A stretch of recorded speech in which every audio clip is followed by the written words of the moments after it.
Welcome to the Operation Game Night podcast. We're back with our friends Mike and Tiff. How are you? Hello. Good. Good. Hi. And Clay's here as well. Sick of us.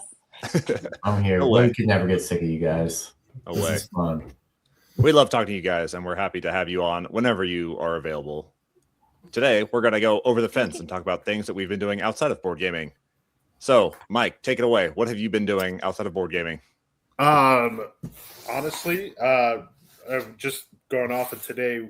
We're building a mini home, which I told you guys about, in a 40-foot metal trailer from the 1950s. And we're in the home stretch of that. A lot of it being done by my girlfriend and her brother. But today we were, throwing gravel and building fire pits, and she was caulking things. But yeah, that's been filling up our days, and yeah, that's the majority of our extracurriculars, plus all the holiday cookie parties and stuff that she's going to that I've bailed on. I actually bailed on the cookie party to come to this. Oh, wow. Man, What a sacrifice. This guy's more dedicated than I am. I I was here an hour before you. I know. Daggone. I should have bailed on my wife's family's Christmas. Where's your priorities? Mike, mine. did you send her with a big 10, though? Like, bring home all the cookies, or? Well, first I tried to talk her out of going. Okay. And then I was like, but since you're going, can you bring me, have you ever heard of lefsa? No. Yes. Okay.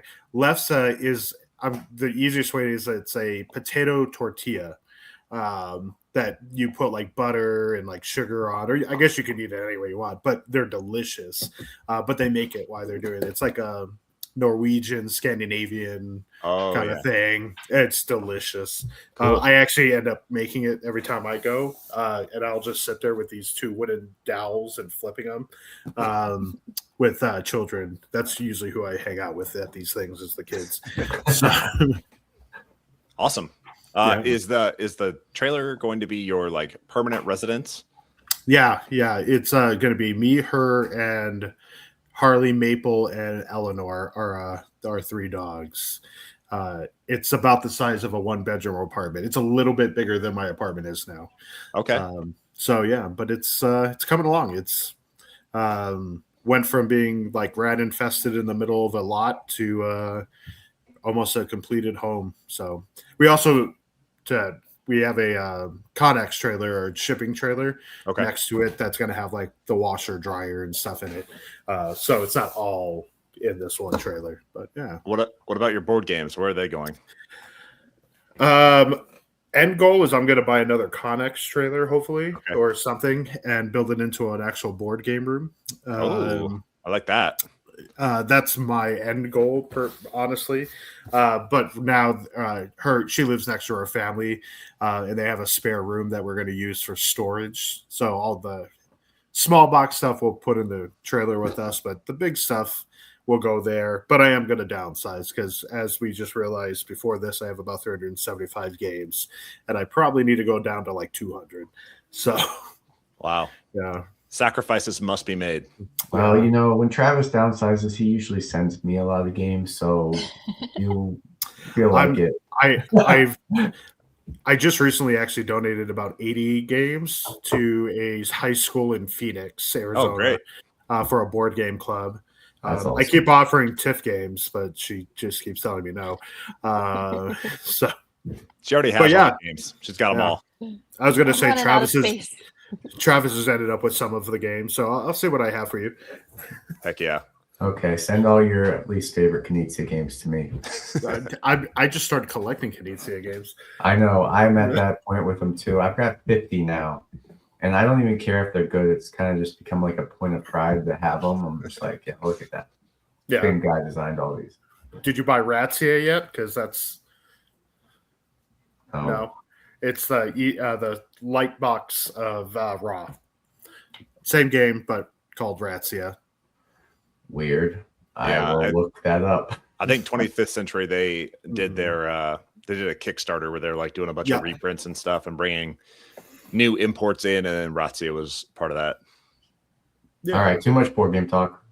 Oh, sorry. We are over the that's my fault. That's Travis's fault. It's my fault. We got. I have nothing else to talk about besides board games. You can do Tiff, this. you haven't been Tiff. doing anything fun. What about holiday plans? What you got? No, I have no holiday plans. I am not leaving my house. No, nothing fun. Well, like I said, I have a sick child, so we'll just take it easy this year and just stay home. We Nice. don't have to travel. Okay. Um, Do you have family around or? yeah, well, I was telling them just my in-laws. We live Okay. around my in-laws, so my brother and sister are in different states, and I'm not Okay. traveling. Okay, that's okay too. It's nice to lay low. Tiff, Any what about self-care routines you're gonna fall back on? If I can get a nice TV? bath in, yeah, There you go. TV. Well, I was telling them earlier when you were not here, but I Now, was let's not keep talking about that. Just fill me in, all right? Welcome to Derry. Oh, Great okay. show. Yeah, no spoilers, but you basically go back 27 years, and you find out where this thing came from, how it became Pennywise, and it's really freaking creepy. And that's on HBO Max, correct? HBO Max. Yeah. Yep. That gonna have to- Stranger Things. Yeah. Oh yeah. What's your That's opinion on the newest season of Stranger Things? Have you watched it? Yes, we're caught up, and I know that they're releasing the second half of the season on Christmas. I think on Christmas Day. What's your opinion so far? It is what it is. I like the ending. Okay. I like Yeah, the last episode. I think it's great that all these kids are like 35 years old now, and I know. they're playing these high school kids. Weird. I know, it's weird seeing them like grown men. Yes, very strange, especially when they like put on high school kid clothes and they're like walking around the high school, like walking around through the halls and stuff. It just feels wrong, like they should not be there. Yeah, so I'm just taking it for what it is. I just want to know what happens. Let's get this over with. Yeah, I seen something on the internet. It was like, imagine it was just like their like D&D campaign. Okay. Something like that. Yeah. Like, if they're just that's coming what back it to the is, like, table. yeah, they're just coming back to the table. Okay. Yeah, I do But, like that they have infused a lot of D&D into that, and it's it's kind of cool. I don't know. I didn't really have a whole lot of love for like D&D previously. Now that we have a campaign going, and I am playing a half-orc monk that is pretty cool. I've been really enjoying that, but I don't have like deep lore, like deep understanding of a lot of the D&D stuff because there's so much of it now. It's crazy. Yeah, I was supposed to start a campaign with my husband and everyone, but just having kids, there's like no time. Yeah. But also, I'm kind of like, I'm not very creative. Like, just like inventing your own character, like their backstory really like scares me a little bit. Yeah. I mean, I didn't create a backstory, so I think maybe I messed up, but I just got a dwarf fighter, and I was like, yeah, he might have had some hard times in the past. He has no lore, nothing. He's got no lore yet. It's to be discovered. So I think you can do it. I'm not creative either, Tiff. When we get in these dialogues, I'm like, we're playing with Meg. You know Meg, the peg mom? Yeah. Guinea pig. Guinea pig mom, whatever. She's in there and she's played D&D before, and she's like, she starts like improving these conversations with our DM, and I'm like, the expert. Yeah, I'm like, oh, okay. I am just talking as myself and asking the DM like formal questions, like, am I allowed to ask if we could scale the wall? Yeah. Yeah. Like the very first scenario, we came across like 2 dead horses in a trail, and he's like, oh, and then he just like that, he leaves it at that, and then we just kind of sit there and stare at each other. What happens next? Yeah. So I think it's all about like having a creative DM that can help guide you through that type of stuff and come up with unique scenarios. And plus, like the story alone, especially if you're running a set campaign and not one that is created by the DM, it like offers enough freedom to like, navigate those spaces and like encounter characters. Like we were in a village in this last kind of episode of our campaign, and he pulls up a map, and we're like, okay, let's go over here. Like, let's go over there. Let's see what's going on with these guys. And, it's like just enough to explore the space a little bit. And for our uncreative minds, like get into it a little bit. So yeah, we're getting the hang of it. Yeah, I think so. That's awesome. I'm looking forward to Root RPG at some point. Yes. Ooh. Yeah. We should find somebody online that can run it for us. That'd be great. Somebody with some experience. Yes. I do want to say, I know you guys know Izzy, the soloist venture. Yeah. Me, Izzy, and our friend Scott, the board gaming bud, we're gonna have TTRPG. It's like The Walking Dead. She's setting that all up for us for next month, and I'm really excited. Nice. She's gonna like help us through the creative process and everything. She's like the greatest at those kinds of games, so I'm kind of excited to get my first one done. Yeah, she is so creative. I did not know that you know each other until you came on the podcast and she commented, and I was like, "Whoa, my worlds are merging." And I don't know her personally. Haven't really interacted with her all that much. Yeah, she's great. Yeah, and everyone knows Tiff. Yeah. Yes. Yeah. Wait, let me. So, okay, so I was behind on the podcast. I was catching up in my car, picking up the kids from school, and I listened to that one. That's the one I was on. So I jumped on and said, "Oh, they mentioned you." But my 5-year-old gets in the car and she's like, "Can you put on The Nightmare Before Christmas? Because what the heck even is this?" Like, that was her words. Dang. Well, we try and reach a wide age range here, but it's not for everyone. OG and After Dark is for a very select audience. Yeah, true. That's right. Nice. Well, that's cool. I hope your campaign goes well. You'll have to follow up with us and let us know.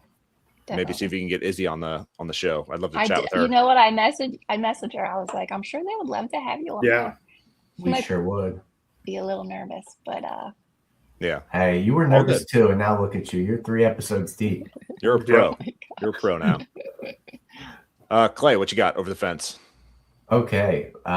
Really gonna follow up Mike building a home for himself by talking about I watched Pitch Perfect again, and I forgot how much I love that movie. Okay. Pitch Perfect is great cinema. I watched 1 and 2 back to back. I was locked in. This was a multi-night affair for me and Mary, and I was just blown away. I was like, I can acapella all day long. And then we even watched the Bumper in Berlin spinoff on Peacock. Not probably the greatest, but okay. I think there was some nostalgia in the original Pitch Perfects. If you watch those and they have the songs back from the era, it's a great freaking movie. So don't forget about Pitch Perfect. That's my plug for Over the Fence. That is a real good movie. Were you doing that while building something? I'm confused. Up what I'd say. No, I'm just saying you're doing such productive things with your life. Oh, and I'm rewatching. Arguably, it's not a great movie, but it is a good movie. It was entertaining. The banter between the two people that commentate on the acapella sing-offs are just hilarious. Oh yeah, who's that lady? Plus Fat Amy. Banks? Yeah, Fat Amy. She's amazing. I need Fat Amy. Yeah, she's great. Oh my gosh. I just had to bring that up because I don't know what made me want to watch it. I think it was we were watching older movies that we liked in high school. We watched The Hangover and Bridesmaids. I was like, oh, and then Pitch Perfect was on next. I remember thinking Pitch Perfect was the bomb. How old are you? These were high school movies? I think so. I was 30. He was born in the 60s. When did they come out? 2009? Yeah, something like that. Yeah. How old are you? Old man at heart. Yeah.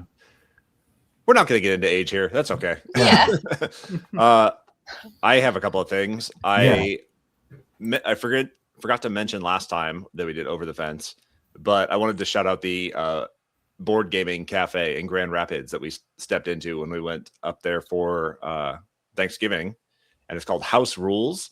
And man, I wish more cities had board gaming cafes like this. It is so cool. They have like a full bar and a kitchen, and you like rent out a table, and they have tons of games that you can check out and play. You can bring your own. They sell some of the new hottest games there. It's like a game shop / bar / cafe all rolled into one. And man, I think more bars and or cafes should do stuff like that because it is awesome. So that's called House Rules. If you're ever in the Grand Rapids, Michigan area, go check them out because they have an awesome vibe.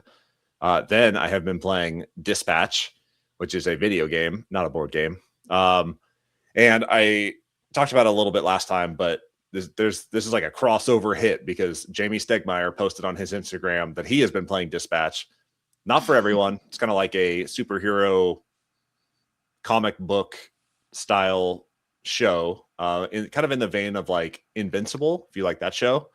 But basically what it is you are a superhero that is kind of like an Iron Man type character that is voiced by Aaron Paul from Breaking Bad. And it has a bunch of like streamers and professional voice actors. Like they put some serious juice behind this game, and it's done in conjunction with Critical Role. And they have a bunch of those people that came on and did the voices, and the voice acting is phenomenal. Basically, you're like this Iron Man character that, you know, your suit breaks and you don't have another one. And so you get recruited to be a dispatcher in like a emergency services where people pay insurance money and then get access to superheroes to come solve their problems. And so as you look at this map of the city, these little like, you know, warning signs will pop up and you click on it and it'll say, there's a cat stuck in the tree, and you have to pick a super villain that are being reformed. You're in charge of like the Z team, which is essentially like a suicide squad, and you're dispatching them to these crises to help out locals and with their issues. And each villain that you're kind of managing on your team has like strength and defense and intelligence and charisma and speed, I think is the last one. And they kind of level up over time. And it's kind of like a tough puzzle because you'll send them out and it'll give you kind of a vague description of what they're responding to. And it'll say, cat stuck in a tree. Oh, there's like a mob that's robbing a store.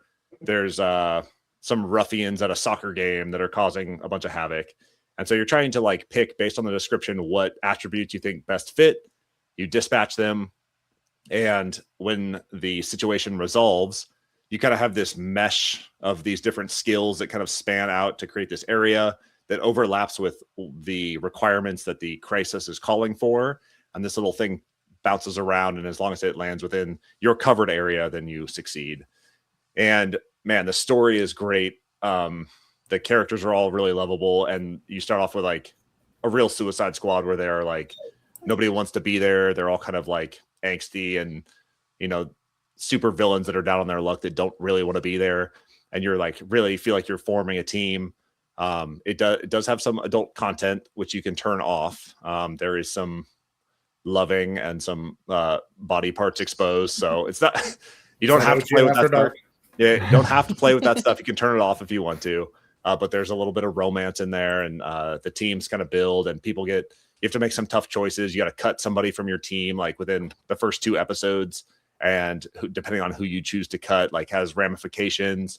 It's only 8 episodes long, and it feels like you're playing a like Invincible series type game. It's really cool. I am really enjoying that one, and it's gotten some serious traction this year. So I don't play any video games. Is this something easy to jump into? Because I've seen him talk about it, and now you. Yeah. And I would like to try a video game at some point. Yeah. So this is not the game portion of it is really thin. A lot of people relate it to like the old Telltale games where you are experiencing the story and then it forces you to make decisions. And so like you play as the Aaron Paul character, and he like it'll give you 3 choices and you literally pick one of those 3 and you kind of watch it resolve. The game part of it is where you're dispatching and stuff. And then there's a couple of like hacking segments where you can go in and like hack the system into cameras or turn the power back on or whatever it is. So the game portion of it is really thin, but the story is worth experiencing. It's really cool. And like, it's not like you sit there and you think about the decisions that you're going to make. They require you to make snap decisions. There's like a little timer that goes across the bottom, and some of those decisions that you have to make are really impactful, and you have to make them quickly. And so some of that, if you like really have decision paralysis, sometimes that can be a little overwhelming, but the story is worth experiencing. The one time I thought I had the game paused, and like my wife came in and she's talking to me, and I missed like a whole bunch of the dispatch scenarios that were popping up all over the city, and it literally had like little to no ramifications. I missed out on some experience or whatever, but like if you have not played games before, this is one that is super approachable, and they're trying to catch a wide audience. So I think they're already contemplating season 2. I don't know if they've officially like signed everybody on, but man, it's worth it. It's really cool. I would recommend it. The next thing I want to talk about is Pluribus, which is a show on Apple TV done by Vince Gilligan, the guy that did Breaking Bad. And that show is great. I am really loving that one. It has Rhea. Oh man, her first name's Rhea, and I cannot remember her last name, but she was one of the main characters on Better Call Saul. Great actress. She's really fun to watch. But basically, it's like we intercepted this alien transmission and decoded it and found out that it's like a DNA sequence. And so they start experimenting this DNA sequence by injecting it into rats. And then the experiment goes poorly, and all of a sudden everyone is like infected with this virus. And it's kind of like a hive mind. Oh, why am I? Oh, I did that. I was just around. It's like a hive mind scenario where Rhea, the actress, ends up as like the only person that she knows of that is like separated from the hive mind. And so everyone in the world is like on a solo brain, and they can all communicate with one another and get info from one another. And like, it's a really cool premise. I have my theories on what it's actually about, but I don't want to like spoil too much. So if you have Apple TV, I would highly recommend checking out Pluribus, because it is really cool. And then the very last thing that I want to talk about is I saw the new Avatar movie, Fire and Ash. And I saw it. We went in the middle of the day, and it was great. Uncrowded theater. And I enjoyed it. I think it was good. I don't know how much I care about the actual like Avatar storyline anymore. And this one kind of mimics a very similar arc to the second Avatar movie, which was the water one, Way of Water, the Way of Water. And this one introduces a new tribe of Na'vi characters, and they are like fire worshippers. And I think it's good. I don't know if this is like somebody that's more technical and understands like movie streaming / filmography type stuff would be able to explain this better. But there were instances where like they have heavily animated scenes where it almost felt like frame rate lag, where I was like kind of getting sick in the theater. You're watching it on this like gigantic screen, and it just felt like they were running like just below 60 frames per second. And it's not super, yes, it was kind of stuttery and like kind of threw me for a loop a little bit. But yeah, I thought it was a good entry into the Avatar. I don't know. What do you even call that? Filmography. And I'd recommend it. Entry. You don't have to watch the first two? Well, I would. Yes, you do have to watch the first two. Okay. Because especially the Way of Water. I think it's worth watching the other two before seeing this one. Okay. And all the characters carry over, and the ramifications of Way of Water all carry over. And that's kind of the main crux of where the characters are at in this new entry.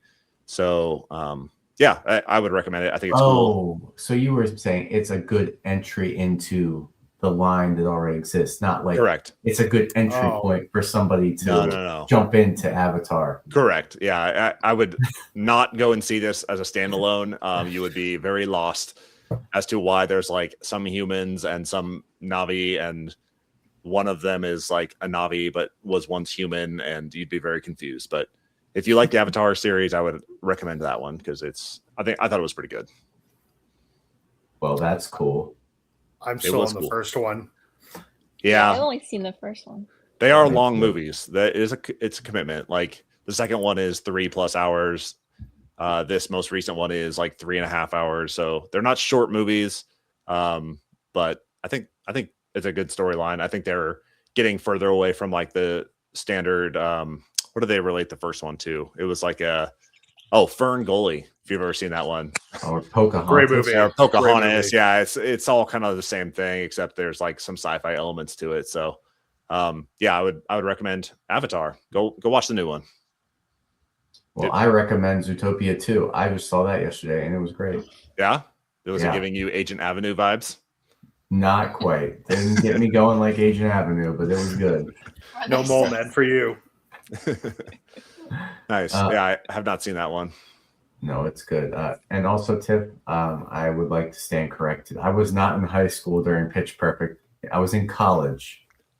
All right. And I was doing what every college boy does and watching a cappella movies. Oh, yeah. It's just part of a Eugene is growing boy. closet singing. Yeah.